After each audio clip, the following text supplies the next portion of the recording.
చంద్రబాబు నాయుడు గారి P4 idea okay, ఇది కేంద్రందే, కొత్తగా రాష్ట్ర ప్రభుత్వం ఏమీ కాదు అని చెప్పి పురంధేశ్వరి గారు క్లారిటీ ఇచ్చారు. కాకపోతే ఈ P4 idea what and idea సర్జీ అన్నట్టుగా ఉంది అనేది. ఎందుకంటే తాజాగా ఆయన మార్గదర్శి అలాగే బంగారు కుటుంబం కావాలనుకుంటున్న వాళ్ళని కొత్త గొల్లపాలెం సంబంధించి అక్కడ అప్పటికే ఆ గ్రామంలో ఇప్పటికే ఒక సర్వే చేసి ఎవరు దీనికి అర్హులు ఈ P4 విధానానికి అని ఎంపిక చేసి ఉన్న నేపథ్యంలో ఇద్దరు మార్గదర్శులను పిలిపించారు అక్కడికి. వాళ్ళిద్దరికీ ఈ కుటుంబాల బాధ్యతలు అప్పచెప్పారు. మొత్తం 30 కుటుంబాలని ఎంపిక చేశారు ఆ గ్రామంలో. 15 కుటుంబాలు ఒక మార్గదర్శికి, 15 కుటుంబాలు ఒక మార్గదర్శికి ఎంపిక చేశారు. వాళ్ళిద్దరికీ అప్పచెప్పారు. ఆ మార్గదర్శులను కూడా పరిచయం చేశారు. వాళ్ళిద్దరూ ప్రముఖ పారిశ్రామికవేత్తలు, విక్రమ్ నారాయణరావు అలాగే వసంత్ శ్రీనివాసరావు అంట. వాళ్ళిద్దరిని కూడా పరిచయం చేయించి వీళ్ళు 2011లో లాయిడ్ హెల్త్ కేర్ అనే ఒక సంస్థను స్థాపించారట.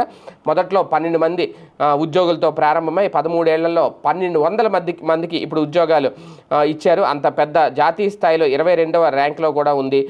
2030 నాటికి 100 కోట్ల టర్నోవర్ లక్ష్యంతో ముందుకు వెళ్తుందట ఈ కంపెనీ. ఇటువంటి వాళ్ళు ముందుకు వచ్చారు.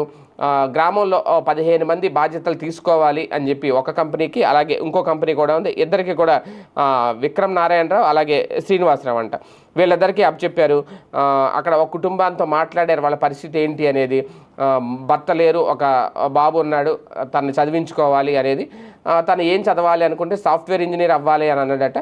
దానికి వాళ్ళు అంగీకరించారు. ఆ అబ్బాయిని సాఫ్ట్వేర్ ఇంజనీర్ చేస్తాం అంటే ఇలాగా 15 కుటుంబాల్లో ఎవరికి మరి ఏ కోరికలు ఉంటాయి, ప్రతి ఒక్కరికి ఒక ఆశయాలు ఉంటాయి, నేను అదవ్వాలి ఇదవ్వాలి అనేది. అలాగే వాళ్ళకి కుటుంబ పరంగా కూడా ఆర్థిక పరంగా కూడా ఇబ్బందులు ఉంటాయి, జీవనోపాధికి సంబంధించి కూడా ఇబ్బందులు ఉంటాయి. అయితే ఇవన్నీ కూడా ఇప్పుడు ఈ బాధ్యత అంతా కూడా వీళ్ళు తీసుకుంటారనమాట. ఇద్దరికి కూడా చెరో 15 కుటుంబాలని అప్పచెప్పారు. అంటే ఒక పైలట్ ప్రాజెక్ట్ అయితే నడుస్తుంది P4 విధానానికి సంబంధించి. ఇలాగ మొత్తం ఇవన్నీ అప్పచెప్పిన తర్వాత ఆగస్టు 15కి ఈ P4 మీద ఒక క్లారిటీ వస్తుంది అనేది బాబు గారు చెప్పిన మాట. ఏది ఏమైనా మొత్తానికి ఇప్పుడు ఒక ఇద్దరు మార్గదర్శులు ముందుకు వస్తే 30 బంగారు ఫ్యామిలీలు అయితే తయారు కాబోతున్నాయి.